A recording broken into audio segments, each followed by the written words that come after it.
He was a talentless loser, but became the leader of the greatest team of treasure hunters in the world. Cry just wanted to live a quiet life in the peaceful village he was born in, because the thought of becoming a treasure hunter who raids treasure vaults and fights monsters was too dangerous for him. However, it was the dream of his childhood friends, who made him swear to become famous treasure hunters together and get respected as heroes. Many years have passed since then, and Cry is a young man living in the capital city, where a huge recruitment drive is being organized by one of the largest clans named First Steps. Cry quietly joins the queue, and the girl named Ruta begins yapping about how she always goes solo. But she was having some trouble at a treasure vault called White Wolf's Den, so she decided to join a party. Suddenly, one of the guys in the line starts mocking Ruta for thinking that she can clear White Wolf's Den at level 3. She gets angry at Scarface's remarks, and things start getting heated between them. Cry wants no part of this bullshit, so he tries his best to camouflage with the wall behind him, while a guard comes to break the fight between Ruta and Scarface. Soon, they get inside the tavern and Cry tells Ruta to ask him anything because he has been to many such gatherings before.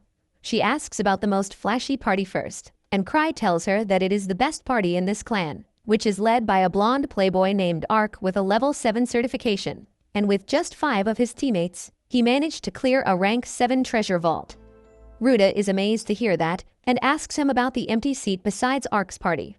Before Cry can tell her anything, Scarface comes there and asks her if she doesn't even know that the seat belongs to the leader of the famous Grievers party, who founded the First Steps clan. Scar tells Ruta that the main reason there are so many people here is because Grievers is trying to find a new member for the first time. Suddenly, an angry redhead begins shouting at the organizers of the event, asking where the Grievers party is because he came here just for them. A girl named Tino comes forth to discipline the boy, and even though the guard from earlier tries to stop her, neither of them is ready to back down. The hunters in the tavern are eager to see a fight, and Cry tells Ruta to come out with him so they don't get caught in the crossfire. Meanwhile, Tino starts warming up when suddenly, she senses a familiar presence. She completely ignores the redhead and begins looking around. She suddenly notices Cry and heads towards him, ignoring the redhead's attack. Moments later, he gets tackled to the ground by Tino, whose personality has done a 180, and she is no longer the mean killing machine, but a simp for Cry. She calls him master, asking since how long has he been here. Just then, the blonde named Ark comes there and tells Cry that he is late, because until the clan master and the leader of Grievers shows up, they can't start. Everyone is dumbfounded on learning that the pathetic loser on the ground is the leader of the formidable clan, and Cry just wants the earth to swallow him at this point. His story started 5 years ago, when he formed the Grievers party with his childhood friends to achieve their dream. They went to beginner vaults and cleared them quickly. It was only his friends that did all the work though, and Cry was often clueless and vulnerable, but his friends thought that he was acting as a lure for monsters on purpose. He was the only one without any real skill, and he knew he would become a burden to them soon. That is why he decided to leave the party for the sake of his friends. When he gathered his friends to tell them that he was quitting, they ignored him like my crush ignores me, and said that their party doesn't have a leader, so he should take up the post. Cry was shocked that his resignation was converted into a promotion, but he was given no choice. He became the leader of the party, which soon became the strongest in the world. Back to the present, Cry is on his seat with Ark and Tino next to him, fighting for his attention. Ark then says that Cry must have come late on purpose to mix with the applicants and assess them while hiding his identity. Cry wants to tell him that it is not true, and he was just late because he overslept. Then, Ark asks if he found anyone suitable to join their party. Cry's attention goes to the violent redhead from before, and he asks him to introduce himself. The boy says his name is Gil, and Cry believes that if Ark's party trains him, he might unlock his potential. He knows that he has no talent in scouting people, but he leaves everything to the god of plot armor as he decides to pick Gil. However, he has a condition before that. Cry says the most important thing for a hunter is strength and the determination to never give up. That is why he will test everyone to see if they are worthy of joining their clan. He declares that ever since he became a hunter, he has never lost once, and everyone is shocked.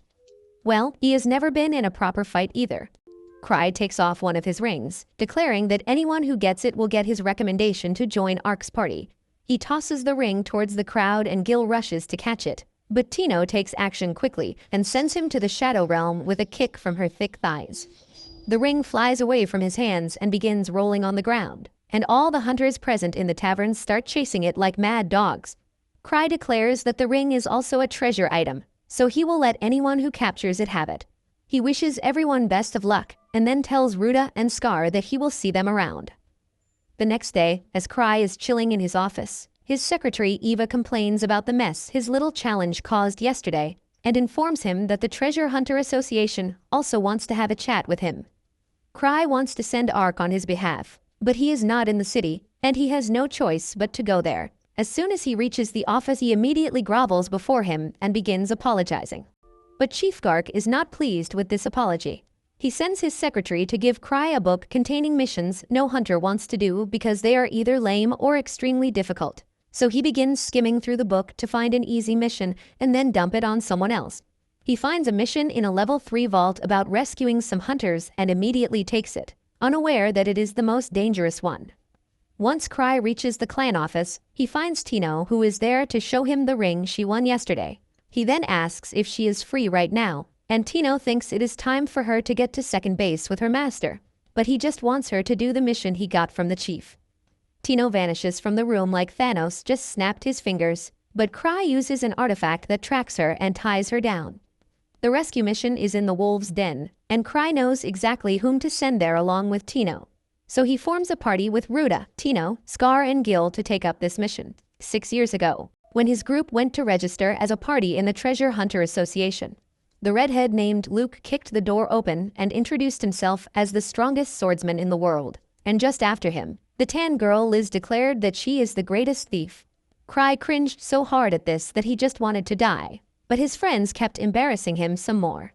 He went to the receptionist to fill out the party paperwork reluctantly, and the receptionist asked him to pick a party name and symbol.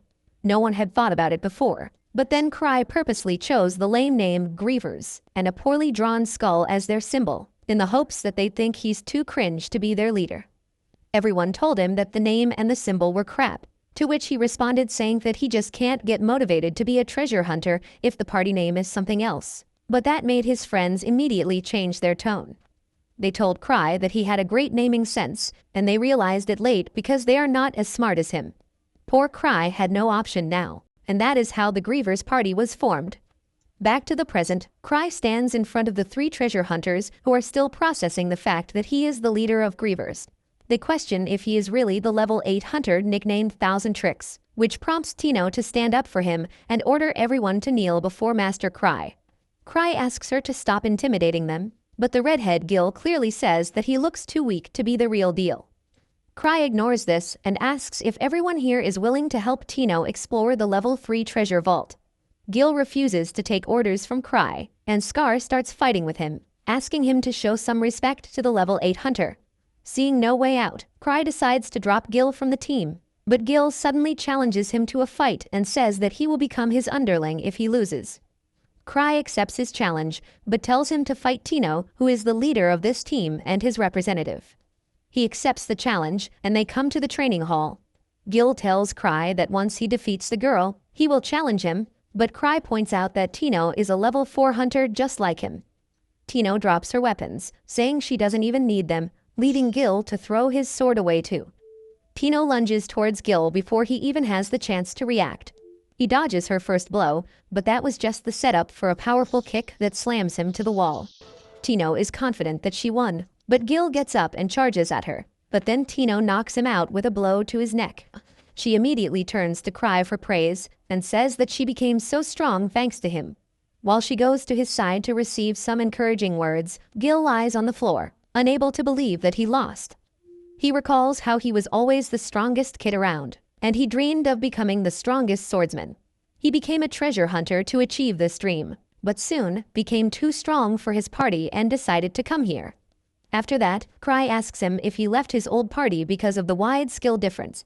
The shocked Gil asks how he knows that, and Cry replies that he has been in the same situation, but unlike him, their party stayed strong together. He doesn't say the crucial bit that it was his friends that didn't abandon him. Suddenly, Cry touches his sword with his feet, and his body is covered in flames. Gil is left dumbfounded because he has not been able to manifest flames of this level yet. But Cry can do this much without even holding the sword. so he finally accepts that he is monstrously strong. After that, Cry reads the details about the mission. They are going to a treasure vault called the White Wolves' Den to rescue some hunters. The monsters they will face there are ghosts of the silver wolves that used to live in the den before they were hunted down. Later, Secretary Eva tells Cry that he shouldn't have sent Tino and others to the dangerous treasure vault, but he shrugs it off, saying that it is just a level 3 vault. Cry says that the sword is a treasure relic, and it was so easy to use that even Gil can manage it without knowing anything about it. He suddenly becomes a relic otaku, saying that the relics found in treasure vaults are amazing, and he wants to collect all of them. He begins fantasizing about Gil's sword and wonders if he should try to buy it from him. Eva scolds him, saying that he already has too many relics, and he replies that every relic is different, so he can never get bored of them. Suddenly, he remembers that he needs to charge his relics, so he goes to a mage in his guild. While the mage charges the relic, she and her partner tells Cry about the phantom wolf seen near the White Wolves' Den, which wiped out a caravan that had level 3 guards. Also, the monsters in the vault are becoming stronger recently, and even a team of level 5 treasure hunters went missing inside it. Cry is shocked to hear all this, and he immediately pulls out the mission information page. He had not noticed the names and levels of the people he had to rescue when he took the mission, and now that he sees that they are all level 5, he freaks out, thinking that he sent Tino and others to their death. Once he tells the other two, they freak out as well, but think that this is the way Cry trains those who have potential. Cry immediately leaves the room, trying to convince himself that everything will be all right. On the other hand, Tino's party is near the treasure vault, and the atmosphere has started to become creepy. Even though she already knew that Cry had given her a very difficult mission, she comforts the others by saying that she has faith Cry put this party together for some planned reason only he knows. They are suddenly attacked by a powerful wolf monster wearing armor and carrying a weapon. Tino is terrified because she never thought that the monsters here would be of such a high level, but she decides to fight to fulfill the mission her master has given her. Back at Cry's office, he feels guilty about sending Tino and others to danger, so he decides to help them out himself. He pulls a book in his bookshelf to reveal a secret room, where all his relics are kept. Eventually, his eyes go to the small vault with a rather special relic. When he comes out of the room with everything, Eva almost mistakes him for a thief. After realizing he plans to help them, she notices a forbidden relic around his neck, but Cry hides it, saying that he is not going to use it because it is too dangerous. He then gets to the window and tells Eva that he will be back soon. He activates the power of his robe and flies away like a bat in the night sky without knowing that it has no controls and no brakes. Back at the cave, Tino's party somehow manages to kill another monster far beyond the level that they are used to, and during that encounter, Gil realizes that the mana in his sword has been completely discharged after Cry unleashed the energy from his sword during his demonstration. Scar seems pretty shaken as well, while Ruda breathes hard from the effort of killing just one monster. Scar thinks that they should head back since they don't have the appropriate people or level to deal with these monsters. But Tino straight up rejects their plans, claiming that Cry sent them over for a reason, and there is no way that they are going to disappoint him. She goes as far saying that Gil's sword being discharged might be a part of his grand plan. With her total belief in Cry, she moves forward, and soon they reach the actual dungeon where they find these wolf monsters waiting outside with guns and bows. They all hide behind some rocks and discuss their plan. Everyone decides that it would be for the best if they avoided confrontation in the open and try to enter the cave first. Gil heroically volunteers to distract the doggos while the others run inside. Tino immediately realizes that Gil has the brain capacity of a toaster as she tells him that the wolves will doggo-style him if he tries anything funny. Gil claims that he still has his legendary sword, and even without mana, it is still a formidable weapon, but as the leader of the group, Tino rejects this. She instead decides that she and Ruda will act as distractions while Gil and Scar will attack the monsters from behind. By pushing past their limits, they end up doing pretty well, and they even manage to take down the 4 wolf monsters. They all seem pretty surprised to see that they are able to beat such strong opponents. Suddenly, some more monsters emerge from the cave, and the party immediately jumps into action. Tino holds back and observes her temporary team, quickly noting that even though they are a small party, they are pretty strong in their own classes despite their evident flaws. While this was all happening, this stupid simp starts fawning over Cry again, thinking that he must have thought about all this beforehand and sent them to this dungeon specifically so that they can gain more confidence. While fighting against the monster, he remembers the time when he shit-talked his own teammates because he felt that they weren't good enough and can't keep up with him. Because of that, he left the team, but he never even thought about how they felt during the whole encounter as they were trying their best to keep up with him. While he is struggling against the beast, Scar regains his footing and pushes the monster away, giving Gil the opportunity to land a massive slash to its chest, killing it immediately. He finally realizes how amazing it could feel to fight in a party where your teammates are not complete retards and moves ahead to the next area. Before walking through the next set of caves, Tino stops them, claiming that she can feel the presence of someone nearby. Scar asks whether it could be the people who were lost in the cave, but Tino thinks that Cry must have arranged for them to fight against a boss monster before they can retrieve the injured party members. She claims that they can't grow if they only take on the safest tasks. This ends up resonating with Scar, who claims that she might be right since after becoming a level 4 adventurer, he never felt the need to actually go to higher level dungeons, because he lost his drive and ambition. Tino replies that Cry must have seen through him immediately, and that's why he put him in this party so that he can face his fears and grow. She turns around to the rest of the team, telling them that they all were chosen for a reason, as Cry is a god and an elaborate mastermind who calculates everything, and he isn't just randomly sending them to life-threatening missions. Back outside, Cry is freaking out. He starts going as fast as possible, not realizing that he doesn't have any brakes. Because of that, he ends up becoming a pinball as he enters the dungeon while Tino and her party are finally face to face against the giant boss monster. Scar thinks that the boss is way too big for them, and soon the monster tries to hit them with his axe. They all manage to dodge the hit as they run around. Tino realizes that the monster is incredibly powerful and they need a plan to have any chance at defeating it. She notices that the boss is not wearing a helmet, and she thinks that they should aim for its head. She tells Gil to block the next attack while she will try to go in for the killing blow, and Gil agrees to the plan without any hesitation. They all get ready to engage once again as the monster steps forward. Gil manages to block its attack with his sword, while Scar attacks it from behind, only to get bitch slapped in the face.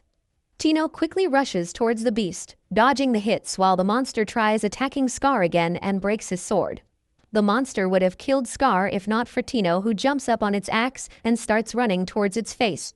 She takes the leap of faith, but unfortunately the beast is much quicker and ends up slashing her across her legs, while she stabs him in the back of the neck as she has watched too much Attack on Titan. The plan works out for them as the monster disappears while she drops to the ground and takes out a health potion to heal her wound. Gil and Scar both are relieved that they are alive as they walk towards Tino, who gives Scar her sword, claiming that she can survive without it for a bit. Suddenly, she senses something and dodges a spear heading towards her from the darkness.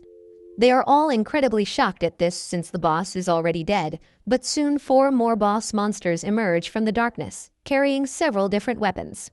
This time, even Tino feels like Cry went a little overboard, as one boss was enough. But she is not going to let him down.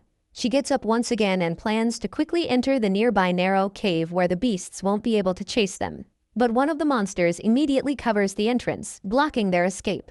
Scar and Gil both speak up, telling the girls that they will act as bait while they quickly escape through the caves.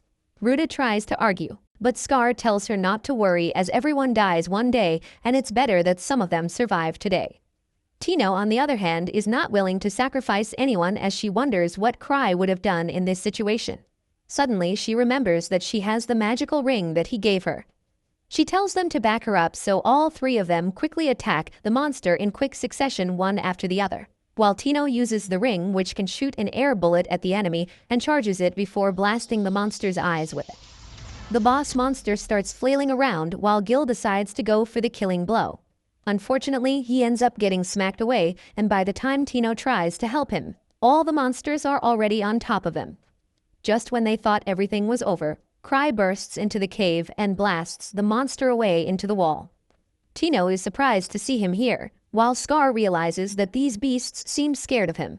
One of the monsters tries to attack him, but thanks to Cry's protective relics, nothing happens to him. Cry quickly shoots a magic blast at the monster using his magic rings. The attack blasts the monster into the wall once again. He quickly takes out a smoke bomb and uses it to give everyone some cover to run away, and thanks to that, they all manage to escape. Cry then quickly heals Tino's legs, after which he tells them all to follow him. even though he himself is scared about not knowing what lies ahead in their adventure. He keeps walking with his head down, because he has absolutely no idea where he is and wishes that someone would take the lead and actually escort them instead. But all the party members have total belief in him, as they expect him to know everything. After some aimless wandering, Gil finally asks Cry whether they are heading for the exit. Cry stays quiet, but Tino speaks up, claiming that he definitely has some other plans, as she already knows the entire layout of the caves and they are heading in a totally different direction. Cry cries on the inside, wondering whether Tino is mad at him for sending them here and is intentionally not helping, but he decides to keep walking when suddenly all the remaining party members freeze as they ask Cry how he knew they needed to come here. Tino excitedly claims that Cry knows everything, and they all run ahead into the cave where they find the injured party that got lost in the vault. Cry is surprised to see them here because he definitely ran into them accidentally. The leader of the injured party named Rod thanks them for the help, but Tino tells him to thank Cry as he led them here. Cry immediately claims that it was just a coincidence, but obviously his party members think that he is just being humble. Ruta gives them the meds she had, but it is not enough, and they are still too weak since they haven't eaten anything in a while. Thankfully, Cry remembers that he is carrying an infinite chocolate bag relic and hands everyone some chocolates. Scar starts talking to Rod, claiming that he never expected a level 5 party to have trouble in this cave, and even Gil claims that the wolf monsters were definitely strong, but not strong enough to eradicate a fully stacked level 5 party. Rod seems surprised by that and claims that they didn't get shit on by the wolves as they never really saw them around. It turns out that a total Sigma phantom monster appeared in front of them all alone and mauled them completely. He claims that the phantom must be a special monster because it was strong enough to control even the wolf bosses, adding that he thinks that the phantom might be even stronger than the Sword Saint himself. This takes everyone aback, as everyone in the Imperial capital knows that the Sword Saint is the strongest swordsman alive right now. Cry simply munches down on his Snickers as he knows that the Sword Saint is none other than his childhood friend Luke, but he doubts that this phantom is anywhere near as strong as rumored, as Luke would have made sure to kill the monster long ago. Still, he thinks it must be stronger than what he can handle and wishes that he waited for the pretty boy Ark to handle this mission. Everyone inside the cave immediately turns towards Cry for further guidance, while he simply turns away in shame as he has no idea what to do. Finally, he decides to trick them to get some more time, and tells Tino that she is the leader of this party, and it is her job to lead them. Tino isn't too confident about it, but Cry claims that this would be good training and gaslights her into becoming the leader. Tino is very happy to hear that Cry trusts her so much and promises that she will not disappoint him. They start walking through the labyrinth of caves and soon find the exit of the cave visible in the distance. However, that gives them even more anxiety as they get worried about the phantom showing up. But Rod tells Tino that he will act as a shield for them so they can escape safely. Tino shoots down the idea, claiming that they are all returning safely since Cry is with them. Suddenly, they start hearing the howls of the wolf bosses coming towards them, which immediately puts them all on edge. Tino feels something incredibly strong coming in their direction, and even Cry can feel the presence, so he quickly shields her, while thinking about all the relics that he has, including the relic that gives him extra lives. He currently has 5 extra lives, which means on the 6th hit, he is as good as dead. Finally, the deadly phantom becomes visible, walking towards them with his sword out. This scares the crap out of everyone, but to make matters worse, a second figure appears behind the phantom, which is simply too much even for the brave Tino. She starts trembling and hides behind Cry, begging him to save them. Cry, however, stops being worried as he recognizes the second figure and wonders what she is doing here. Without even a single word, the mysterious person becomes Ronaldo and kicks the phantom with such a strong kick that it gets embedded into the walls of the cave. The masked woman walks up to Cry asking whether everything is okay and removes her mask to show that she is none other than the lowly Liz, now all grown up. The young members wonder in awe how a human can be this strong, but this pisses Liz off as she wonders how they can be monster hunters without even knowing who the grievers are. She tells Cry that she came all the way to the city to meet him, but when she arrived at the mansion she heard that he was out in the cave to help the party out. She then tells him to back off as she needs to talk with her student and immediately moves over to Tino, who was hiding behind Cry. Liz starts shit-talking the poor girl, claiming that she can't believe that Tino is so useless that she can't even survive this stupid cave alone and had to ask Cry for help. Gil thinks that this is too much and tries to stop her, but gets such a strong back kick that he gets blasted into the wall. Liz then continues to berate Tino until she completely breaks down on the floor. But Liz has no plans of stopping, and Cry is too much of a wuss to intervene until Tino gets on all fours and apologizes to Liz for her failures. He thinks that this is too much and finally intervenes, telling Liz that Tino did an excellent job during the quest, which is all thanks to her excellent training. Liz immediately changes her entire persona as she becomes a sweet girl who asks whether she has done a good job or not. Suddenly, they realize that the Phantom has re-emerged from the wall, and behind him is a giant wolf boss from America with a huge minigun in his hand. This pisses Liz off as she puts her mask back on as the wolf starts shooting at them. She moves so fast that time kinda slows down, and she catches all the bullets with ease. Then, she jumps towards the beast and kills it with a single kick to its head. This monster of a woman then turns her attention towards the Phantom, who is getting ready to attack her. She casually catches the sword barehanded, knees the Phantom in the air, and then punches him down on the ground. Poor Tino starts crying, and while Cry feels bad for her, he knows better than to get involved as he doesn't want himself to be manhandled by Liz like the Phantom, who finally dies after Liz literally punches through its head. Finally, Liz calms down a little and hugs Cry while claiming that she missed him. They safely escape after that, and the next morning, Gil comes back to the training ground and gives his magic sword to Tino, claiming that he wants Cry to have it as he is going to train from scratch once again, as he wants to become as strong as Liz one day. But the other members don't seem that optimistic about that. Meanwhile, Tino thinks about the strange masks that the Grievers wear. It turns out that Cry put in the order to create those masks for them. One day, Cry begins to look around for the slime that is supposed to be in the capsule around his neck. He got it a year ago from the most talented alchemist in his clan, who often gave her final products to him for safekeeping. They were mostly dangerous items, and she had told him that if he became careless with the slime and released it, it could destroy the entire capital city, which is why it is very alarming that he cannot find it. Cry knows that if he thinks any more about it, his 2 remaining brain cells will overheat and explode, so he convinces himself that the slime was never in the capsule, and he has been worried over a whole lot of nothing. He then goes to the clam building, where his secretary Eva tells him that the Treasure Hunter Association wants a report on the White Wolf's den. Cry tells her to send Tino with a report because she was the team leader. Eva informs him that Tino is training with Liz right now, and he immediately pities the poor girl. He then abruptly asks Eva if something noteworthy has happened in the capital.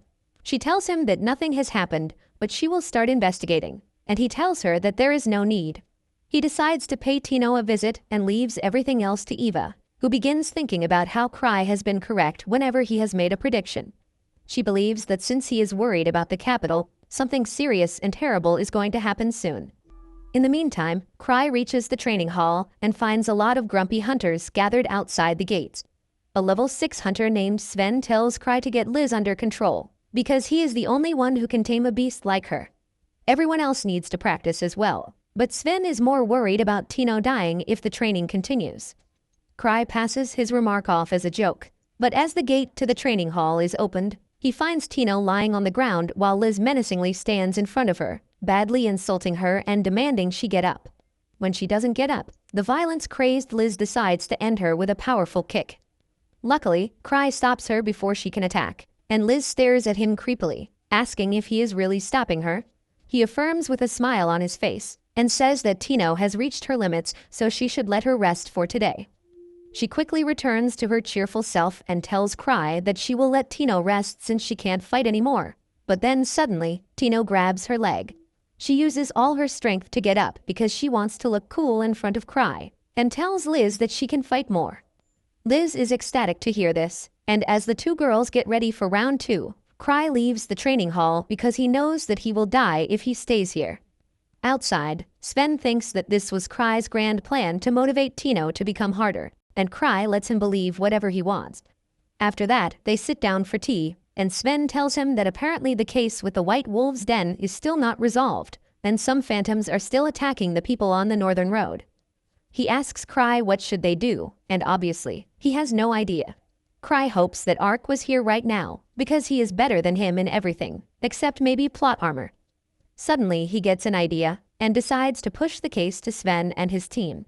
He sends them to the Hunter Association to meet Gark and tells Sven to think of it as training. Cry happily leaves, impressed with his quick problem solving, but one of Sven's subordinates is not impressed with him. He says that despite being the leader, he has never seen Cry do anything worthwhile. Sven tells him that he should not judge Cry so easily, because that guy is a true monster. On the other hand, Gark from the Hunter Association thinks the same thing. He believes that while everything seems the same with the White Wolf's den, Cry must definitely know something, because he won't go there without any reason. Far away from them, in an underground lab, an old wizard is also thinking about Cry's involvement in the recent case. He is a member of a secret organization called the Akashic Tower that is trying to research ways to create treasure vaults artificially by manipulating the energy flowing within the earth. The old wizard is the mastermind behind the plan, and he was behind the mutation of phantoms in the White Wolf's den as well. However, he never imagined that a high-level hunter like Cry would enter the treasure vault and find out about their plan. The old wizard deems him a danger and says that they must abandon this location and go to another place to continue their research because they can't fight him without their head of security, who is currently out of town.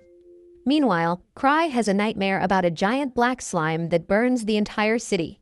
He wakes up sweating because the heat from the burning city was too real, but turns out that the cause of the heat was Liz, who has snuck into his bed. This is nothing new for Cry, and he doesn't even get a raise out of Liz because he has been there and done that. She asks him if he is free today because she is taking a break from work and training, and they should use this chance to go on a playdate. Cry decides to agree to whatever plan she has because it is better than working. However, as they go to the clan building, they are shocked to find Gark, who came here since Cry kept making excuses. He tells Cry that they need to talk, but Liz stands up to him and tells him to clean up his mess himself and stop relying on Cry. Gark grows furious at this and complains about her leaving a high-priority mission incomplete, but she tells Baldy to stop disturbing their date. They keep on bickering, and Cry thinks that he is witnessing a roast battle between Eminem and Gordon Ramsay.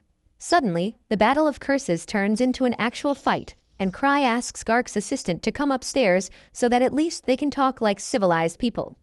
He reads a report about the White Wolf's den and tells the assistant that there was nothing remarkable when he saw it. He says that he is worried about something else, but immediately realizes that he slipped and revealed something he should not have.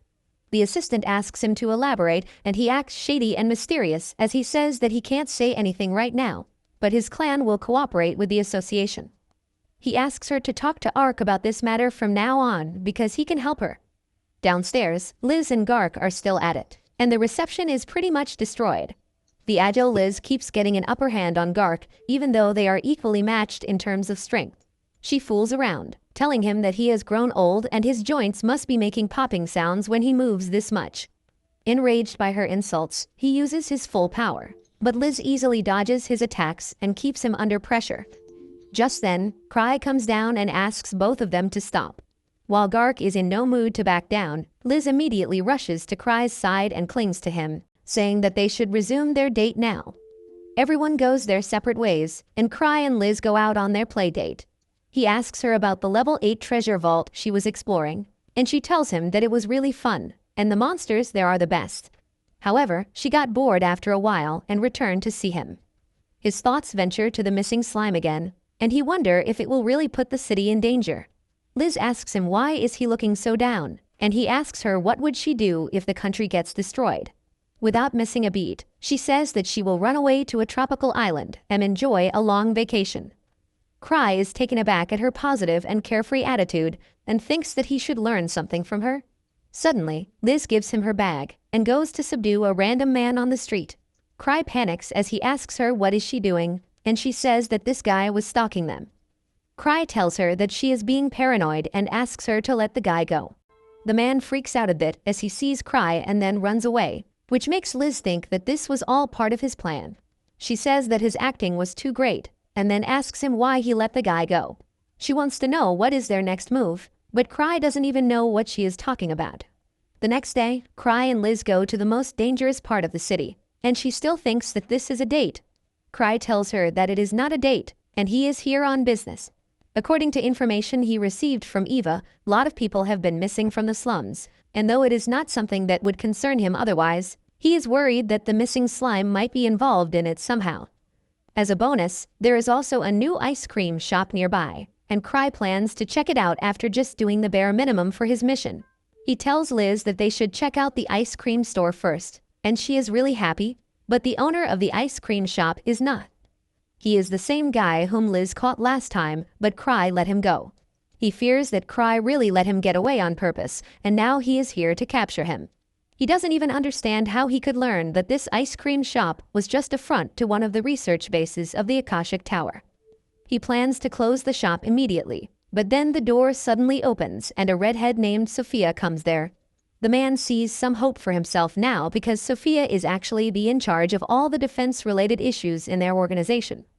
Outside their gate, Liz gets impatient and tries to blow the door away, but Cry stops her, saying that maybe the shop doesn't open today. She reluctantly obeys him, and they go back to their clan, much to the fake shopkeeper's relief. Back in his office, Cry asks Liz if she knows when will the alchemist Citri return from the level 8 treasure vault. Liz says that she may take some time, and Cry only hopes that she returns before her slime destroys the entire city.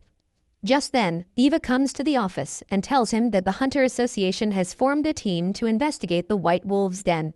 It seems they are going all out this time, sending even a relic expert to see if they can find anything new. Cry thinks that it seems to be a big deal, but that doesn't bother him because he is not going there anyway. On the other hand, the shopkeeper reaches the headquarters of Akashic Tower and tells everyone that Cry found him. He is terrified because Cry saw through their perfect disguise and then didn't even take any actions against them. He shivers, saying that he can't even guess what is going on inside Cry's mind, and others also feel clueless in this situation. They turn to Sophia for suggestions, and she tells them that they should fight against Cry and his clan head-on. Everyone is shocked, but she assures them that they have a chance to win even though their enemy is at level 8. She is confident that the security system she has built can win against Cry's clan, and the old mage gives her the permission to do as she wants because they can't back away from this fight forever. The next day, the building of the First Steps clan is packed to the brim with adventurers. As Tino enters the building, she is shocked to see so many people and asks a guy what the hell is going on. He tells her that they have gathered here to investigate the White Wolf's den, and Tino thinks this is a bit of overkill. However, the man tells her that Cry was planning to send Ark there first, and Tino is even more shocked. Sending a level 7 hunter like Ark to a level 3 treasure vault means that the matter is more serious than anyone can anticipate. That is why the association and their clan have brought together a large number of treasure hunters to compensate for that. Soon, Cry and Eva also come there, and Cry asks if all these people have gathered for some sort of party. Eva tells him that they are going to investigate the White Wolf's den.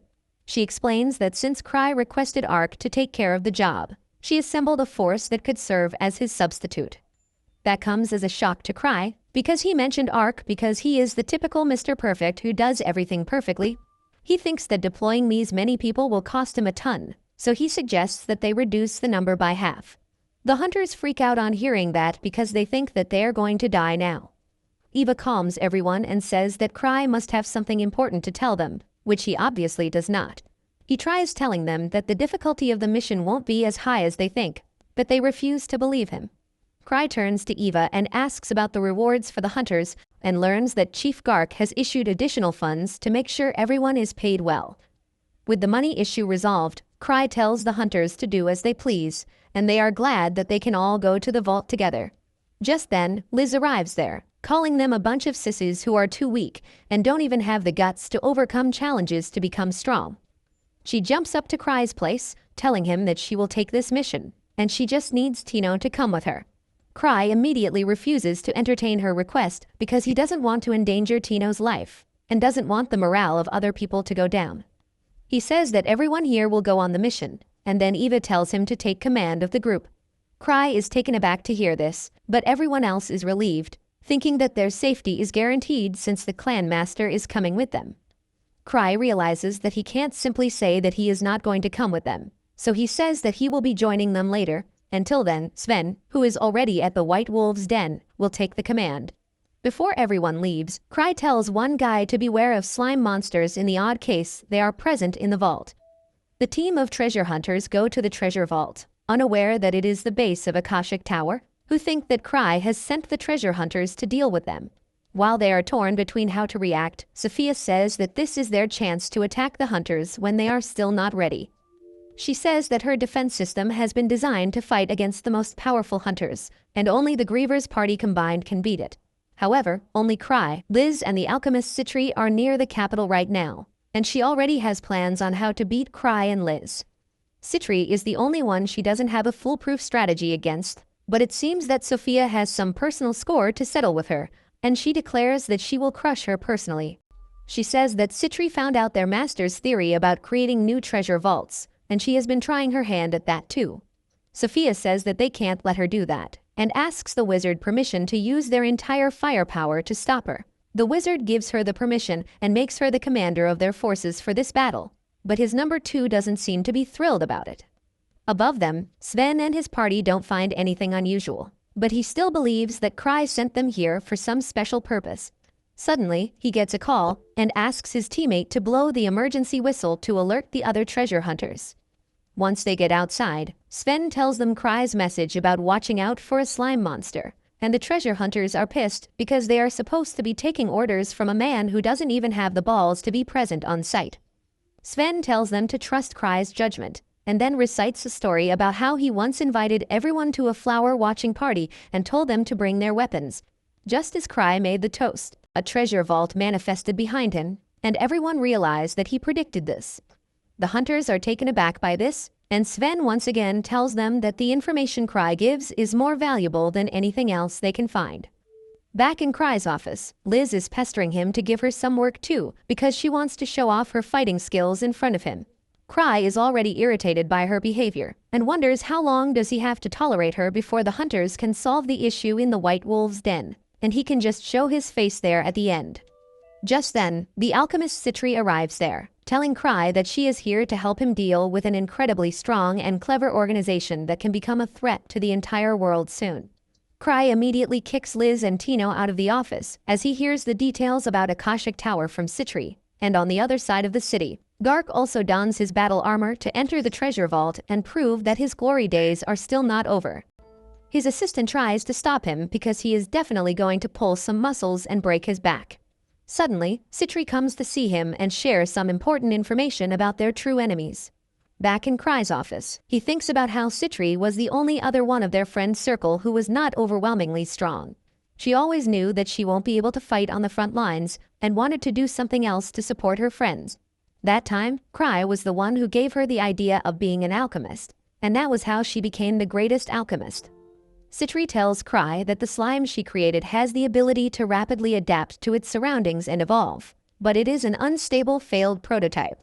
However, she has made sure that it will never target her or Cry, and he freaks out, thinking that the rest of the city is still in danger. He has told Citri that he doesn't know how and when the slime went missing, so she simply believes that it must have come out of the capsule and escaped through the drainage. Cry is a bit relieved that she trusts him blindly, and then Citri says that there is something else she needs to talk about, which can be even more dangerous than the runaway slime. Back in the White Wolf's den, Sven learns from the reinforcements that Cry is not going to join them anytime soon, and he did not allow Liz to come either. Sven is low-key relieved that he didn't send the wild Liz here, and then decides to give all the treasure hunters a pep talk. He asks them if they are prepared to fight a slime, and all the hunters reply that even kids can defeat slimes, and they don't need to worry about them at all. Well, Sven knew this would happen, and he curses Cry for not giving them more helpful information. Just then, one very ugly hunter decides to go into the vault because he thinks coming up with strategies is for weaklings. Everyone mocks him, and Sven says that he can happily become the first victim of the monsters, and they will learn something from his death. The ugly moron calls them a bunch of sisses as he heads inside, and then someone timidly raises her hand to ask a question. The redhead looks a lot like Sophia, the defense head of Akashic Tower, but she claims to be an alchemist belonging to Cry's clan. She says that she worked together with Citri on researching slimes, and then takes out a vial of medicine, saying that it can kill any slime, no matter how powerful it is. After that, Sven pumps up the treasure hunters, telling them to aim for glory but return home alive. The investigation begins, and as the day ends, they find nothing but the wolf phantoms that are slightly stronger than normal. Sven wonders if Cry was wrong this time, but thinks that it will be a good thing if that is true. Just then, the ugly asshole with a negative ick comes there and says that if everyone around here was not afraid of slimes, the mission would have already been over by now. He goes to the forest to water a tree and curses Cry for giving orders but not having the balls to come to the site of action. Suddenly, he hears a strange sound and goes to check it out. He is shocked to find two men and a huge chained wolf beast. The men belong to the Akashic Tower, and they are here to put Hulk's nut inside the wolf so that it can become super strong and take down as many hunters as it can, just according to Sophia's plan. Ugo there realizes something is wrong when he sees the giant injection and rushes ahead to beat the two guys. He knocks out one guy, but the other shoots fireballs at him. He blocks them too, before bitch slapping him, and then picks up the tall guy to thrash him first and ask questions later. The tall guy asks if he was sent by Cry, but Ugo says that this is all him. While he is pummeling this guy, his partner injects the power-boosting serum into the wolf, who suddenly starts melting on the outside, but becomes even more dangerous because of it. The two guys declare that this monster will seek the greatest amount of mana nearby and absorb it to become even stronger. The monster instantly sucks the mana out of the two wizards, and Ugo blows the warning whistle to alert everyone. Sven tells everyone to get ready to fight as soon as he hears the whistle, and they gather outside the forest, armed and ready.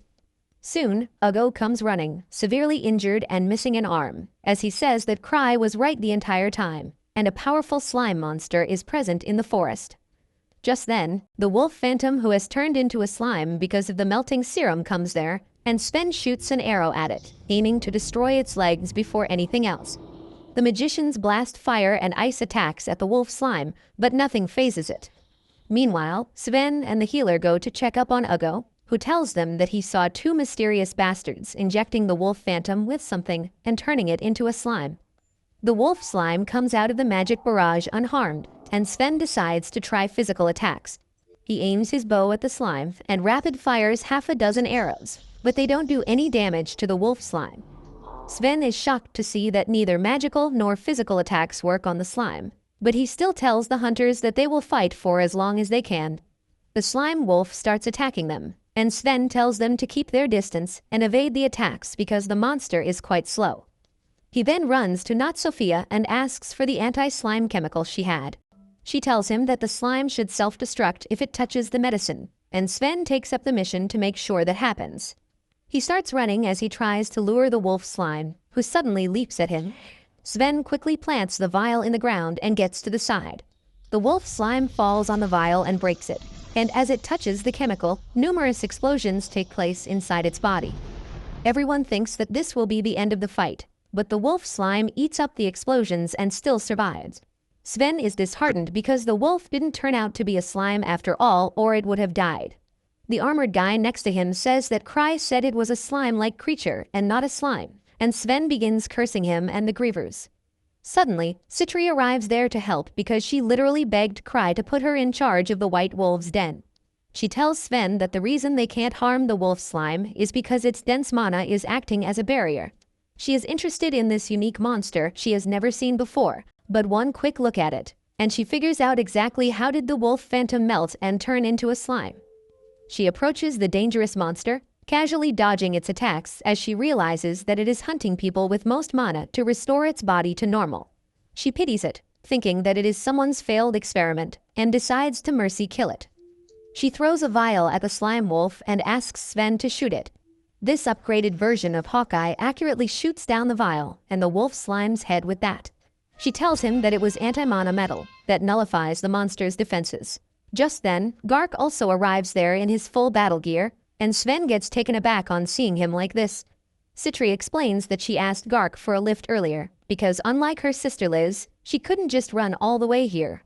That doesn't clear Sven's questions, so Citri tells him that she has an idea about what just happened and who is behind it. She leads everyone to a camp, where she explains the existence of Akashic Tower and its leader Master Magus. The big-shot office worker-looking guys say that Magus was banned from the Imperial capital long ago, and she asks them if they really think bans are useful. She tells them that this vault is the base of the Akashic Tower, and Not Sophia suggests that they might have a lot of important equipment here.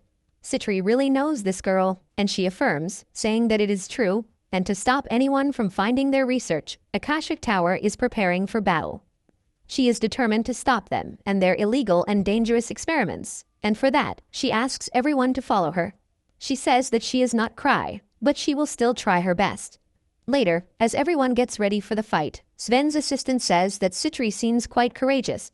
He asks him not to underestimate that girl, because she uses the fact that she is weak to utilize any means possible to win, and in that sense, she is as much of a monster as the other grievers. On the other hand, Liz is grinding on Cry's lap, while asking him to let her go and help Citri because she is the weakest, but he firmly refuses to entertain her tantrums. Deep inside the White Wolf's den, in the hideout of the Akashic Tower, the big shots are reading an instruction manual left behind by Sophia. She has written that they should release the captured phantoms one by one, but the men don't agree with that because it would make it easier for the hunters to defeat them. Even though their master has given full authority to Sophia, the men think that a woman cannot know nothing about war, and thus they must take charge of the situation. They decide to ignore her instructions and launch all the phantoms at the same time. Outside the cave, Citri and other adventurers are interrogating the two members of the Akashic Tower they have captured. Citri promises to let both of them go free if they can tell her the location of their master Magus.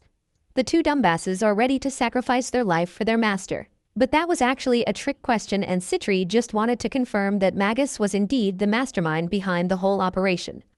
She tells the two prisoners that they can do it the easy way, or the way she likes. They refuse to talk, so she pulls out a truth serum to use on them.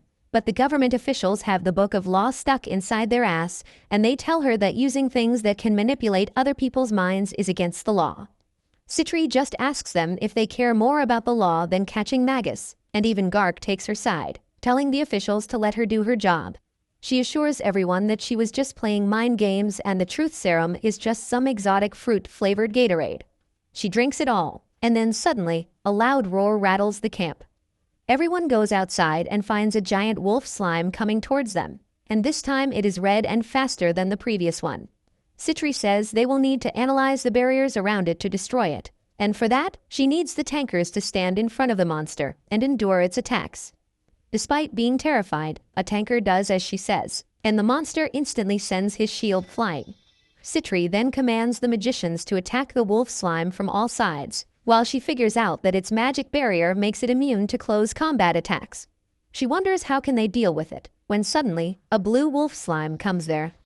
Everyone panics and thinks that they should retreat immediately, but Citri says that she never knew Akashic Tower had idiots in charge when it is supposed to be an organization of researchers. She tells everyone to stop attacking and retreat to safety, and just then, the two monsters come face to face. They begin pummeling each other, and Citri explains that the wolf slimes go after the enemy with the most amount of mana, and that makes them attack their own teammates. Soon, more wolf slimes come there, and they begin fighting among each other, while the two prisoners are shocked to see their powerful weapon fail. Back inside their base, Magus lectures the morons who made this mistake and didn't even stop after seeing the first two monsters fighting with each other.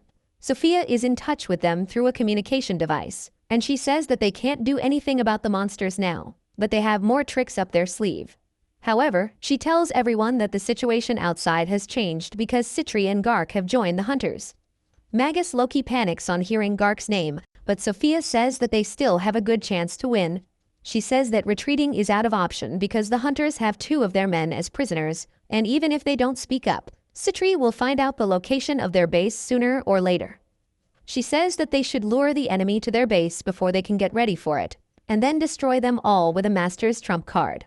First, she wants to deploy a crazy strong beast called Malice Eater to overwhelm the hunters, but since it is still in training mode, someone needs to take control of it.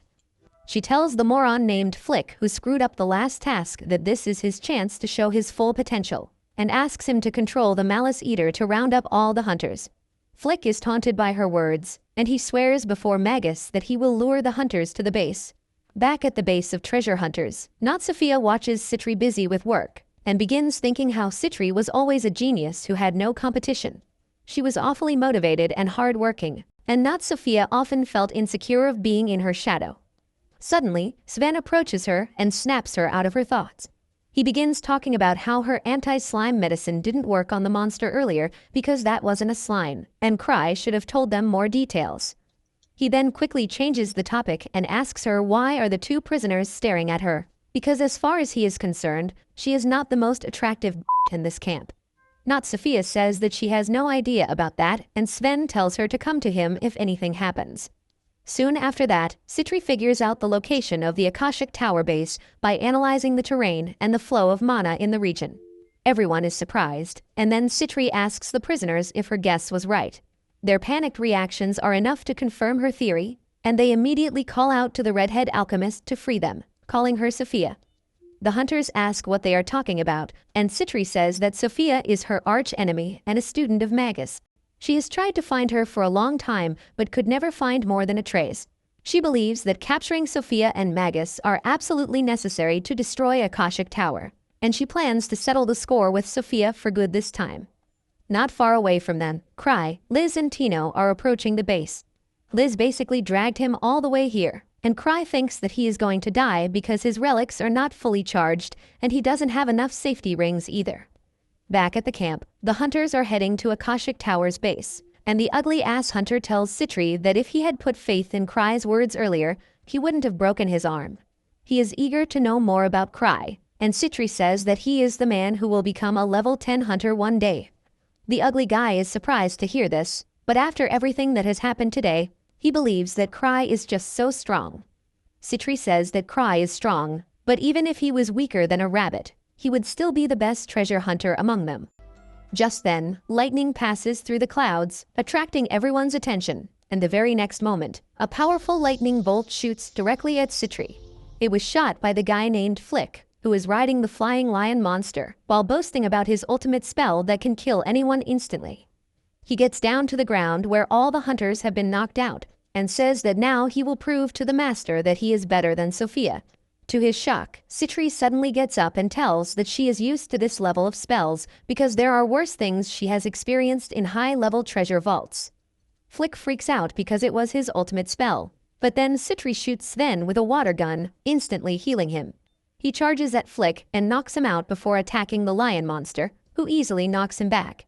It attacks him, but then suddenly Gart comes there and slashes the monster in half with his axe, while Citri heals everyone with the water gun.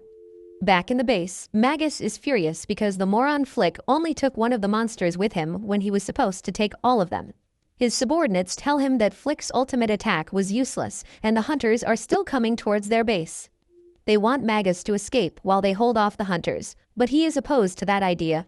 He declares that they still have a trump card and Sophia. Until both have lost, they cannot abandon their base. He says that watching over the battles of his disciples is his duty, and everyone is moved to tears.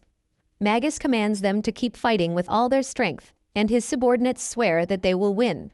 Meanwhile, Citri and others have found the entrance to Akashic Tower's base, but Sven doesn't think they should go in without preparation. Gark tells him that he is all the preparation they need. He asks Citri and Sven to trust him and head into the cave, because he wants to show Liz that he has still got the dog in him. They charge towards the cave, but the members of Akashic Tower are also ready to fight them on their flying lions. However, that is just a ploy to stall for time while Magus activates their trump card inside his lab. He presses some buttons, and a stone statue suddenly shatters as a golem emerges from it. Magus says that this is the greatest weapon of the Akashic Tower, and he is confident that the enemies won't be able to defeat it. The golem goes outside the cave where Gark is ready to fight it. It swings its heavy sword on the old man, who has to use his entire strength to block it.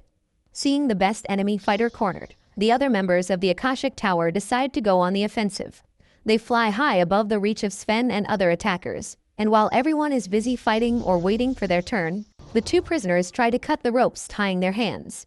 One of the flying lions attacks Sven and injures him, but he heals himself and tells his friends to not let the morale fall down. Things look dire for the treasure hunters, but then suddenly, Liz arrives at the scene and hits one of the flying lions with super speed and brings it down. Everyone is fired up now because they have Liz to help them, and Sven tells them to charge ahead.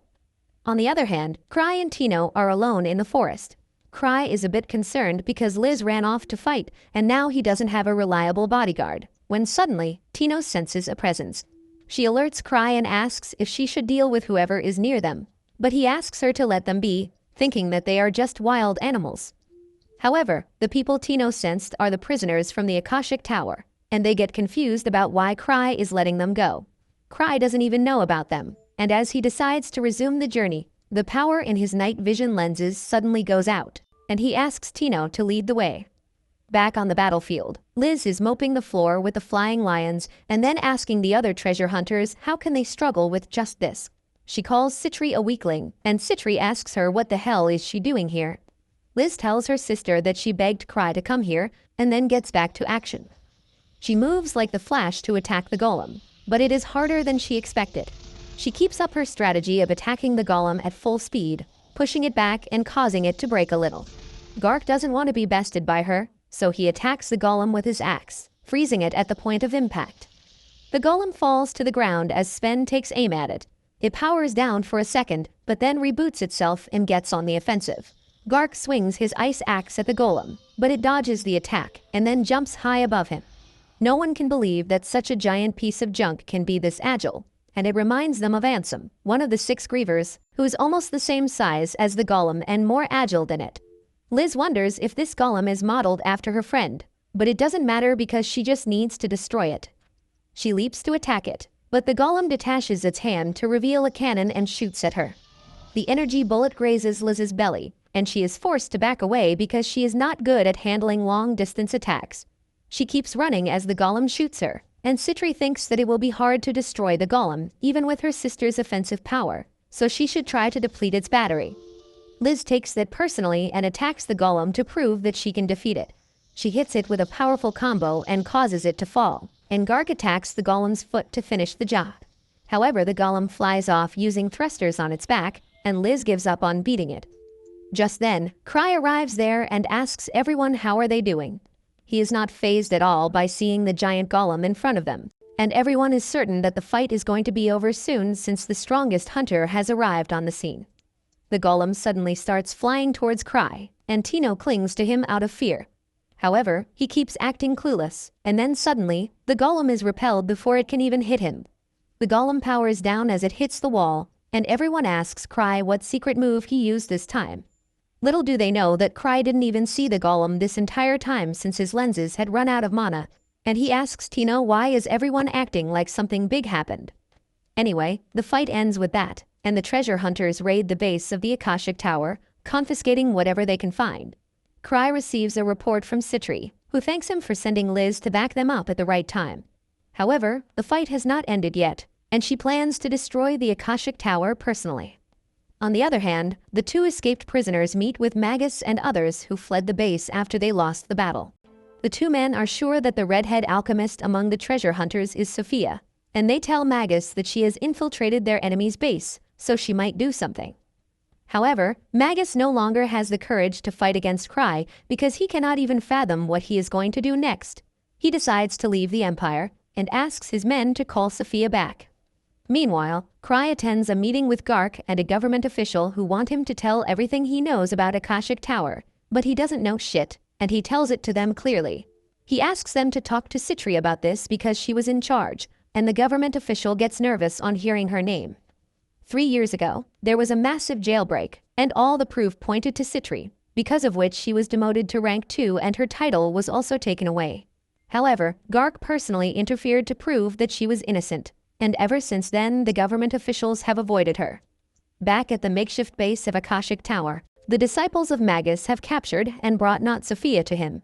She is scared of them and asks what are they going to do to her, and Magus asks her to drop the act. However, the girl keeps on insisting that she is not Sophia, and when a flying lion appears hostile towards her, Magus realizes that she is telling the truth. Just then, the real Sophia comes there with a bottle of wine, and everyone is confused. Sophia, however, doesn't react even after seeing her doppelganger, and tells Magus that they look identical, but there is still a lot of noticeable difference between them. She suddenly takes off her wig and robe to reveal that she is actually Citri, and everyone panics. Magus asks her how dare she cosplay as Sophia, and Citri tells him that she is the same Sophia he knows. Everyone is shocked to hear this, and they think that Citri was betraying them from the beginning. She tells them that it is not true, and she joined the Akashic Tower because she was greatly impressed by the work Magus had done. She still respects his curiosity and thirst for knowledge greatly, and she helped him because she wanted to see results. However, she tells Magus that now they need to stop it. She tells him that the reason Cry let his men go despite catching them and didn't take any action against them till the very end was because he was warning her to stop this and return to him. She assures Magus that she didn't spill anything, but Cry has the power to see through lies. She says that he set up everything so that they could try out their research against high-level hunters, and it was a success for the most part. When the golem attacked him last night, she stepped in to stop it, because she didn't want it to be obliterated. She tells everyone that the research has been confiscated and they will all be arrested, but she will keep the research going. Since the person called Sophia never existed, she will never be found, and all the blame will fall on Magus. Citri then walks to her assistant, telling her that her unique red hair stood out in a crowd, so she borrowed her appearance. The girl starts crying and collapses, and then the disciples of Akashic Tower try to attack her. Citri commands the flying lion to come to her aid, and everyone backs away. Magus, however, uses a powerful fire attack, which kills the lion, but Citri is unharmed because she prepared for this. She had found the Citri slime that Cry lost, and it absorbed the attack to protect her. The slime suddenly starts eating the lion's body as Citri explains that it is her best work, because it can constantly grow by eating mana. Magus panics on hearing this because it means that the slime has the potential to devour the entire earth, and Citri says that she just wanted to test its performance against a powerful mage like him. Suddenly, his disciples activate a smoke bomb and tell him to escape while they hold back the golden slime. However, as Magus is running away, he bumps into someone really muscular at the door and falls down the stairs. Magus freaks out on seeing it, and then Citri comes there, telling him that she wanted to become strong to match the rest of her friends, but creating golems is time-consuming and expensive, so she decided to create a pet chimera. For that, she broke a high-security prison and used all the escaped criminals as a raw material to make this chimera. Magus realizes that he is faced with the most ruthless person he has ever known, and Citri puts on her mask as she says that he will become an excellent raw material for her. The chimera kills the old man, and everyone else is arrested after Citri erases their memories. She also erases the memories of her assistant and reports to Cry that everything has ended smoothly. She says that she will be more careful in handling the materials next time, but he doesn't really understand what she is talking about. Soon after that, Cry and Citri go to meet Gark and the government representatives about the items confiscated from the Akashic Tower's base. Cry says that he would like to have the Akashic Golem and the other thing whose name rhymes with water. The government officials are shocked, and even though they understand why Cry is asking for the Golem, they ask him why does he want the Malice Eaters. Cry has very sharp ears, just like Helen Keller, and he still hears eaters as water. He tells the government officials that he obviously wants to drink it, and everyone begins worrying about his mental health. In the end, the officials agree to give him Malice Eaters, but not the Golem, and Citri thanks Cry for negotiating on her behalf. She goes to retrieve the fearsome flying lions, and in the meantime, Gark approaches Cry with worrying news.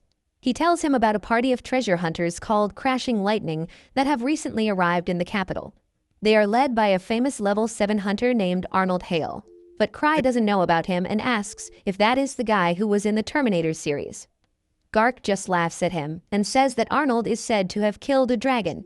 He pats Cry on the back, telling him not to stir any trouble with Arnold, but even his light pat was enough to destroy one of Cry's safe rings. The old man leaves with that, and then Cry notices a poster for the Grand Relic auction that is going to happen soon. He really wants to take part in it because it has the best and rarest relics, but he doesn't really have that much money in the bank right now. He wonders if he should borrow some money from Citri when he has not even returned what he borrowed the last time, when a receptionist approaches him. She introduces herself as Chloe, Gark's niece, and remarks that her uncle seemed to be in a good mood just now. Cry tells her that they were talking about a new guy named Almond Oil. Citri arrives there just then, and they head out, passing the new guy Arnold and his party on the way. Once they reach the clan, Citri reveals a cute baby Malice Eater, whom she has taught not to harm her and Cry. The baby jumps on Cry to play with him, but even the playful touches from it are enough to activate Cry's safe rings. Luckily, Citri takes it away before it can go through them all, and then decides to name the pup Gatorade because Cry thought it was something to drink. Cry is not worried about that misunderstanding anymore because he needs to charge his relics, but he learns that his friend Lucia, who is the mage of their party, can't return home because they are facing a strong boss monster in the dungeon.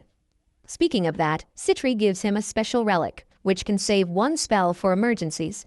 He already has one, But Citri asks him to keep this and maybe wear it on the ring finger of his left hand.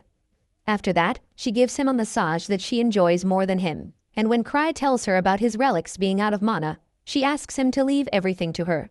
She gathers all the treasure hunters and tells them that they have a special training in magic cultivation techniques today that Cry devised. She tells them that it is going to be a hard training, but those who complete it will become mages on the same level as Lucia. Everyone is shocked to hear this, but since Citri said Cry came up with this method, they believe him. Suddenly, two elves named Lapis and Chris rise up to challenge the new methods. Chris looks down on Cry, telling him to greet her sister properly because she is much better than him in everything. Lapis asks her to behave, but even she doesn't hold a very high opinion of Cry. He knows that elves are long-lived and have exceptional talents when it comes to magic, so they look down on everyone who is not a great mage. Lapis asks Citri if she is sure that this training can make anyone into a mage like Lucia, whom even the elves respect, and Citri doubles down, saying that Lucia became so strong because of similar training. Suddenly, a mage named Marietta, who is from Sven's party, volunteers to go first, even though she is nervous about the training. However, it turns out to be a bit disappointing because she just has to charge Cry's relics, which is surprisingly hard because the ring doesn't seem to get fully charged no matter how much mana Marietta pours in it. Citri tells her to keep going, and after straining a lot, she finally manages to fully charge the ring. Citri then tells her that there is more where that came from, and makes her charge the magic rings one by one. Eventually Marietta passes out because of exhaustion, and Citri tells everyone that most people's mana capacity reaches a limit in their teens, and they can't grow beyond that. However, if they can exhaust all the mana in their body, there is a chance to increase the upper limit of their mana by a small percentage. The hunters complain that this method is not practical because it takes a long time for them to recharge their mana, even for elves, but Citri has the solution for that. She takes out a special medicine and pours a few drops in Marietta's mouth, making her wake up with a jolt and then pass out from the horrible taste of the medicine. Citri tells everyone that Marietta's mana capacity has increased with this, and it has been recharged as well. She says that this is how Lucia became so strong, explaining that she was not born with the overwhelming power, and she worked hard and drank this medicine a lot to reach where she is now. Everyone is shocked to learn this, even Cry, who never knew that Lucia had to go through this after charging his relics. After that, Citri begins to taunt the elves, asking if they cannot do what Lucia did despite being a race that is proud of their magic. The two elves take up the challenge, and Citri calls her chimera with a bag containing all of Cry's relics. Chris begins charging them one by one, and the other mages from the clan also get to work so that they can become stronger. After that, Cry and Citri go to Liz's place, and this shameless bitch comes out of the bath because she forgot her towel outside. Citri closes Cry's eyes so that he doesn't see his sister naked before her, and after a bit of tussle, Cry tells Liz that he was planning to throw a party to celebrate her and Citri's safe return. Liz wants to hug Cry for that, but Citri manages to hold her back, and then Cry tells Tino that she is also going to come with them. They go to a restaurant to eat and drink, and Liz and Citri keep arguing with each other all the time. Citri challenges her sister to a drinking game, and spikes her drink while she is not looking. However, Cry decides to switch their jugs, and Citri has to drink the spiked drink. She gets hammered really quickly because of that and begins lashing out at Cry for considering her nothing more than a walking purse. She asks him if he even remembers how much money he owes her, and then says that he can always pay it back with his body. Before she can make a move on him, Liz pounces on her and pins her to the ground. Suddenly, they hear a commotion, and it turns out that one of the treasure hunters bumped into the guy called Arnold, who has a short temper to match his pee-pee size. His lackeys tell everyone to treat him with respect because he is a dragon slayer and a level 7 treasure hunter, and both Liz and Citri are curious about him now. Arnold is on his high horse, and he tells the innkeeper to bring him some booze and girls. Suddenly, Liz walks towards him, saying that she is here to fulfill both his requests. Arnold calls her a brat and tells her to head home, but to his shock, Liz pours the drink on his head. Everyone is horrified at this, and then suddenly, the furious Liz smashes the jug on his head and then stomps on it, calling him weak and undeserving of being a rank 7. Arnold is too furious to even make a move, but then Cry comes there and takes Liz away before apologizing to Arnold about her drunk behavior. The next day, Eva tells Cry more about the hunter Liz assaulted yesterday, and says that their group was clearly at fault for attacking without provocation. She says that they should apologize to Arnold and his party, because he indeed defeated a lightning dragon, and they should not make him an enemy. Cry just hopes that the hit from Liz was enough to make the guy forget anything, but he asks Eva to set up a meeting with Arnold and asks Gark to act as a mediator. Talking about Arnold and the lightning dragon, Cry suddenly says that the dragon would definitely taste heavenly if grilled properly. Eva is shocked to hear that because the entire body of a dragon can be used as precious ingredients, and no one in their right mind would eat it. Cry tells her that Citri once cooked a dragon steak for him, and it was really nice. He keeps rambling about how good lightning dragons must taste, and then tells Eva not to take him seriously because he is just craving meat. On the other hand, Arnold's lackeys are pissed about the treatment at the bar, but he can tell that Liz was really strong. He doesn't want to let the matter slide so easily, so he takes his crew to the guild. The receptionist there asks them if they are here to file a complaint because she heard that they got beaten badly in the bar. The fake-ass Josuke hairstyle guy tells her that they are not here for filing a complaint, but to learn the name of the bitch who attacked their boss. Just then, Gark comes there and tells Arnold that the girl he is looking for is called Liz, and her nickname is Stifled Shadow because of how fast and silent her movements are. Arnold asks him who the hell is he, and Gark introduces himself. He says that he knew that Arnold's party would come to the city soon, and he had already warned Liz's guardian, but apparently he forgot. This makes the lackeys even more furious that someone forgot about their boss, and then Gark tells them that they must have seen Cry at the bar. He tells them that despite his easygoing attitude, Cry is actually a level 8 treasure hunter called 1,000 Tricks. The lackeys are terrified to hear this, but Gark assures them that Cry doesn't tolerate bullying, so as long as they promise not to be naughty, he will keep Liz under control. He then says that Cry has actually sent a message for them, and then takes a small slip out of his pocket. It reads that Lightning Dragon must be really delicious, and Arnold should bring him some. Gark leaves with that, but now Arnold is furious. He takes the message as an insult and a challenge, and tells his men to get ready for a fight. Meanwhile, in his office, Cry tells Eva that the debt he owes Citri has reached 10 digits, and she freaks out on hearing that. Cry waits for her to calm down, and then says that Citri has suggested 2 solutions. The first solution is to throw her in jail, which will erase the point of the debt, but Cry obviously can't do that. The second solution is for him to take her as a bride, because then it would be a case of family expense, and there would not be a debt. Cry jokes that maybe marriage is his only way to erase his debt, but then tells Eva not to be angry because he will pay everything back. She tells him that if he just doesn't rack up more debt, he can pay Citri with the income he gets from his party. But that is going to be hard since the grand auction is coming soon. At the same time, Arnold's lackeys are trying to find information about Cry, but all anyone can tell them is how he has the ability to see the future, and he doesn't even go on a mission anymore because they are too boring.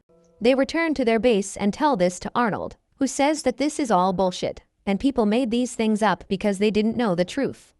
However, he can't deny those rumors since Cry is a level 8 hunter after all. He thinks that he must be a strategist who achieved that rank by commanding his party. Arnold doesn't think that Cry is weak, but he is confident that he can't match a level 7 fighter like himself. Meanwhile, Cry is trying to forget his debt by enjoying the sun, when suddenly, Tino leaps into his balcony because she thought he was smiling at her.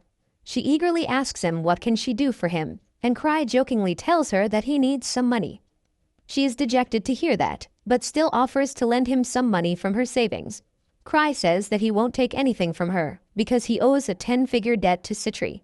Tino is shocked to hear that, but as Cry tells her that the debt can just go away if he marries Citri, she immediately coughs blood, thinking that Citri is trying to monopolize him.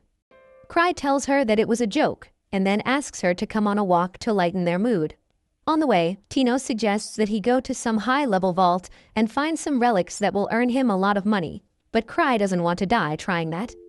At the same time, Arnold and his party are looking for his clan building, and they are shocked when they see him alone in front of them. Cry remembers them from the bar, and the men get ready to beat him up. Tino tells them to bring it on, but they ask her to step aside because they have no business with her. Suddenly, Cry apologizes to the party for what Liz did, and he is ready to go down on his knees if they would like it. Tino can't let that happen, but Cry shuts his mouth, saying that they should really not fight here. Tino frees herself and then tells the party that Cry is not fighting them because he is worried that he might accidentally kill weaklings like them. Cry tells her to stop, but she doesn't and keeps insulting Arnold's crew, which makes him really angry. He shoots down Cry's offer to end things peacefully, and then Cry says that if they are going to fight anyway, they should do it boldly. He goes to the middle of the main street and gains everyone's attention, hoping that there would be some of his clansmen there, but there are none. One of the guys tells him to stop wasting time, and Cry tells him to be patient, calling him Hunter A. The man is shocked, because apparently that is his real name, and he asks Cry how did he know it. Arnold tells it to stop falling in the enemy's trap. He confronts Cry, saying that he knows that he rose to level 8 through luck and the power of his friends, and he is really weak by himself. Tino takes offense to that, and tells Arnold that she will not let anyone slander her master. Arnold sees the fire in her eyes, but he knows that she is far away from her potential right now. Tino turns to Cry, asking him permission to fight for his honor, and this buffoon tells her to go ahead. Even Arnold is nervous because he thought Cry would do the smart thing and stop the girl, but he says that since Tino wants it, he will respect her wishes. Tino starts attacking Arnold, who just blocks her attacks. Meanwhile, Cry looks around to see if any strong person from his clan is coming. Tino tells him to look at her, and Cry begins cheering for her, saying that she will surely win if she puts in some effort.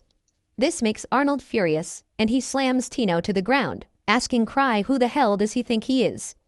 Cry tells him that he is no one special, but he won't let anyone harm his people. He takes out the unique relic that Lucia gave him, and decides to use it to subdue Arnold.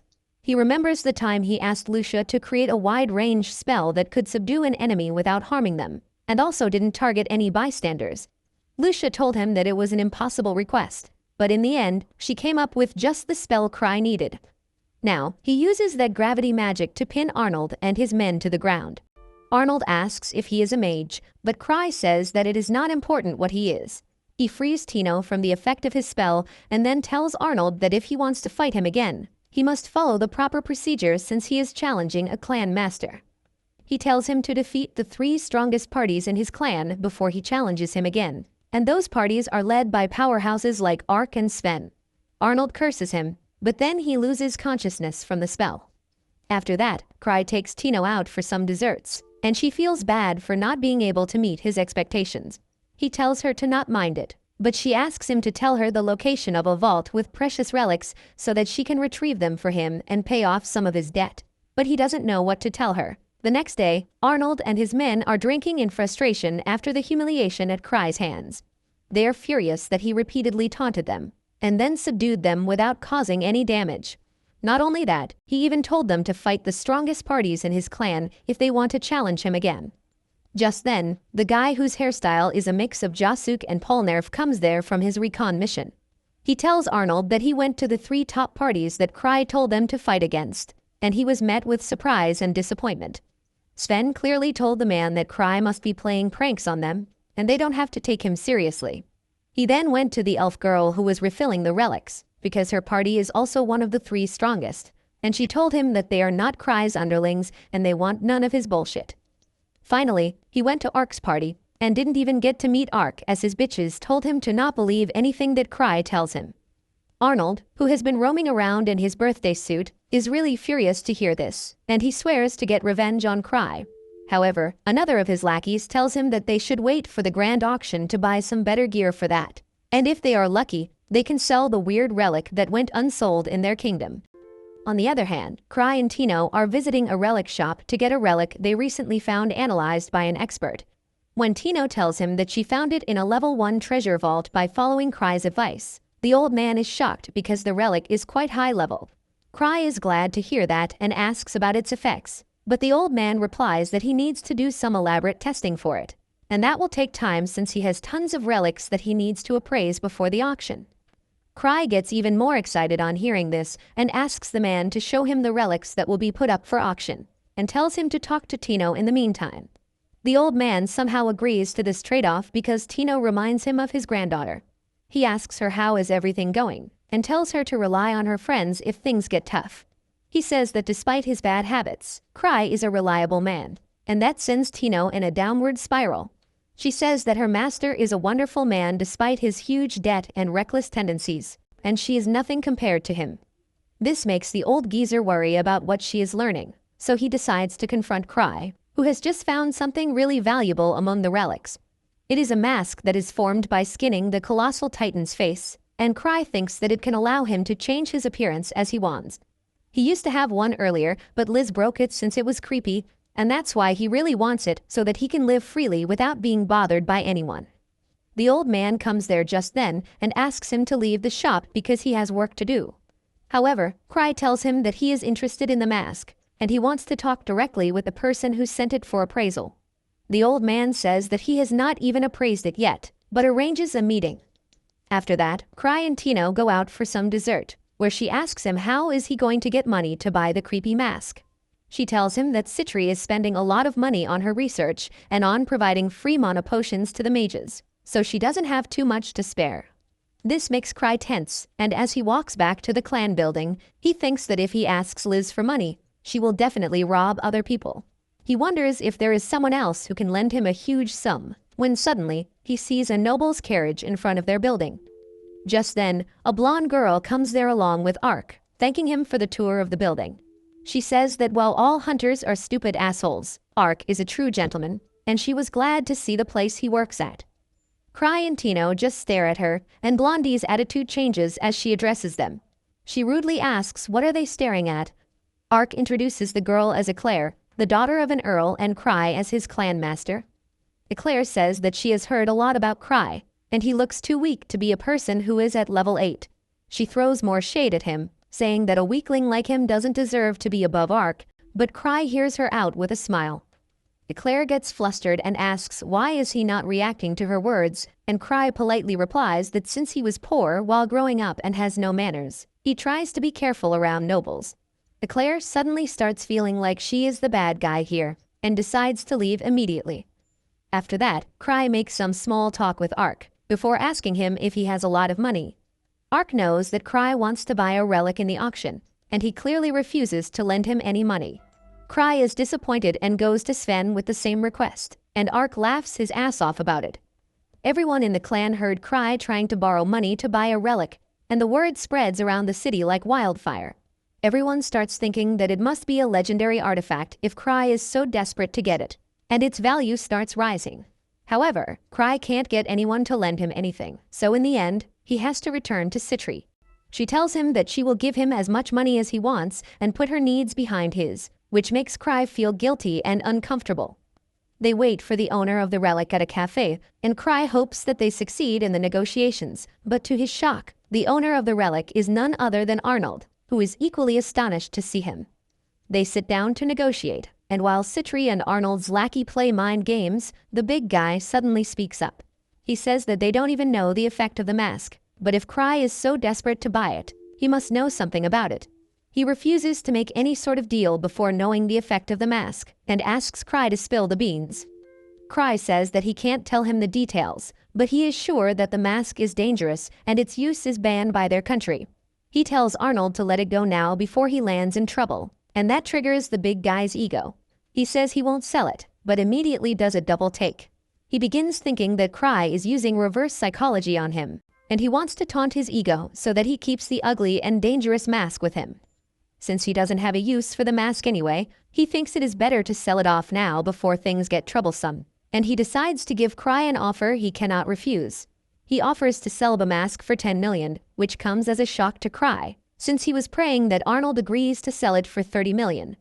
Citri tells him that it is fine since the other party set the price, and immediately brings out the 10 million in cash to buy the relic. However, there are other people in the cafe who want to buy the rumored relic, and they start a bidding war which is won by Eclair, who offers a bid of 100 million. Cry can't compete with that, and he remains depressed for the rest of the day. Eva tells him that the price rose so high because of the rumor about him borrowing money from Ark. In the end, even Eclair couldn't buy the mask because other nobles started to show interest in it as well, and the government decided to send it to the auction after all. Eva then scolds Cry for trying to spend so much money when he is already in debt, and he promises her that he won't do it now. However, Citri comes to the room with a huge bag of gold just then, telling Cry that she has arranged 800 million bucks so that they can go toe-to-toe with the nobles. Eva is horrified to see this amount, and Citri coyly explains that she had been saving this money for her wedding with Cry, so it is only fair if they use it early. Eva starts lecturing her, saying that she is the one who has made Cry so irresponsible. But she says that it is her money, so it is fine. Cry doesn't want to see their fight, so he goes to the window to get some air. Citri comes there soon enough with the suggestion to meet Eclair so that they can learn why she wants the relic and maybe negotiate with her. Cry likes the idea, and they immediately go to see Eclair, who is not pleased by their arrival. She tells Cry that he is as bold as Ark in coming to her directly, and he begins saying that he is not Ark's rival, but just a friend. He comes clean and says that he has not surpassed Ark, but Eclair thinks that he is making fun of her crush. She declares that she will buy the strongest relic at any cost and give it to Ark so that he can become the strongest. But Cry tells her that Ark won't be too happy about it. He says that no one can become the strongest just by using a relic, but Eclair is not ready to lose to him. She says that she will definitely buy the relic for Ark, and Citri tells her that their budget is 200 million bucks, and if Eclair cannot arrange more money than that, she should back down. The girl gets disheartened because she can't afford that much, but when she goes to her dad, he says that if they lose to Cry, it will dishonor their family. He is ready to withdraw some money from their savings and even take a loan, but he tells Eclair that she must definitely win the auction against Cry. If you liked this video, please consider subscribing and watch the video on your screen next.